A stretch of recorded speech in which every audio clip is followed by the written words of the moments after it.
இன்வெஸ்ட்மெண்ட்டுக்காண்டி இடம் தேடிட்டுருக்கீங்களா? அப்போ அந்த இடம் உங்களுக்கு தாங்க. நல்ல ஒரு அருமையான செம்மண் பூமி தாங்க. தார் ரோடு, கட் ரோட் பேஸில் அமைஞ்சிருக்குங்க. இது முகப்பு மட்டுமே பார்த்தோம்னா ஒரு 350லேருந்து 400 அடி இருக்குங்க. தாராளமான செம்மண் பூமி தாங்க. நல்ல ஒரு அருமையான இடம் தான்.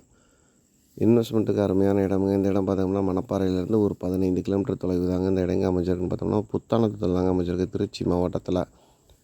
இந்த இடத்தோட மொத்த பரப்பளவுன்னு பார்த்தோம்னா 3 ஏக்கர் தாங்க. நல்ல ஒரு சதுரமான சமுக்கமான இடம் தான். நல்ல ஒரு நீர்பிடிப்பான பகுதியும் கூட. நல்ல ஒரு பாதுகாப்பான பகுதிங்க. இந்த இடத்துக்கு பக்கத்துலேயே பார்த்தீங்கன்னா ஃபுல்லாக சுற்றி விவசாயம் தான் நடந்துகிட்ருக்கு. வீடுங்கள்லாம் இருக்குதுங்க. நல்ல ஒரு அருமையான இடம். பைபாஸ்லேருந்து பார்த்தோம்னா 4 வழிச்சாலையிலேருந்து வெறும் 3 கிலோமீட்டர் தொலைவு தாங்க. இந்த இடத்துக்கு அவங்க கேட்கக்கூடிய விலைன்னு பார்த்தோம்னா ஏக்கர் 16 லட்ச ரூபா சொல்லியிருக்காங்க. அதுவும் இறுதி விலையில் விலை குறைக்கிறதுக்கு நிறைய வாய்ப்பு இருக்குது. தேவைப்படுறவங்க இந்த ஸ்க்ரீனில் தெரியுற நம்பருக்கு கால் பண்ணிவிட்டு நேரடியாக வந்து இடத்த பாருங்கள். இடம் பிடிச்சிருந்தா டாக்குமெண்ட்டை வாங்கி தரோம். லீகல் செக் பண்ணிட்டு இடத்த வாங்கிக்கலாமுங்க. நல்ல ஒரு அருமையான இடம். மீண்டும் ஒரு வீடியோவில் சந்திப்போம்.